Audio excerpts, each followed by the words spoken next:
Globally, 2 to 3 million preventable deaths don't occur because of vaccines every year. That's according to the World Health Organization. However, 1.5 million deaths do occur because children don't receive the proper vaccinations. Vaccinating children has been a heavily debated topic over the years. But the question is there any truth to those myths and misconceptions? In Missouri, 7 different immunizations are required for public school students. One is the MMR, or measles, mumps, and rubella. The vaccine debate reached its boiling point in the 90s and early 2000s when the MMR vaccine was believed to cause autism. Dr. Randy Tobler, CEO of Scotland County Hospital, says there's no compelling evidence that vaccines have resulted in autism or other diagnoses. That theory has now been debunked. The Institute of Medicine has studied that, and it's clear that there's no connection.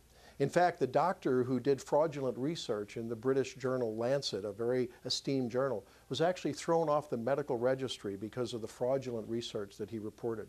The link between autism and the MMR vaccine has also been described as one of the most damaging medical hoaxes of the last 100 years. Tobler says that in the heartland, vaccine use is critical. One of the main reasons is because of the overwhelming number of people who homeschool their children, where vaccinations aren't required. As a result, those children lose out on protection during some of the most vulnerable times for infections. By everyone taking an infinitesimally small risk, almost negligible risk, and often overblown and frankly overhyped, people miss out on the opportunity not only to individually protect their child, but to also be a part of that herd immunity. KTVO reached out to our viewers via Facebook to see if they are for vaccines or are part of the anti-vaxxer movement. One viewer, Debbie, told us, "I witnessed my cousin with whooping cough when I was 6. I thought he was dying.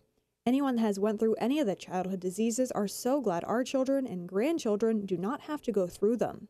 However, another viewer, David, says he is against vaccines and questioned if anyone has looked at the side effects. Tobler says that fevers are not uncommon and other side effects include seizures and fatigue, although rare. The ones that we see most commonly are the local reactions. A skin reaction where it gets red and warm and swells up. Even those are very, very rare. The other ones, frankly, I've never seen one of the more serious adverse events.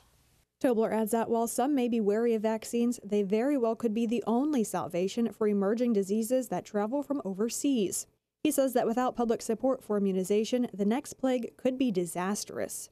Some in the medical field even say that infectious diseases are potentially the most existential threat, more so than terrorism.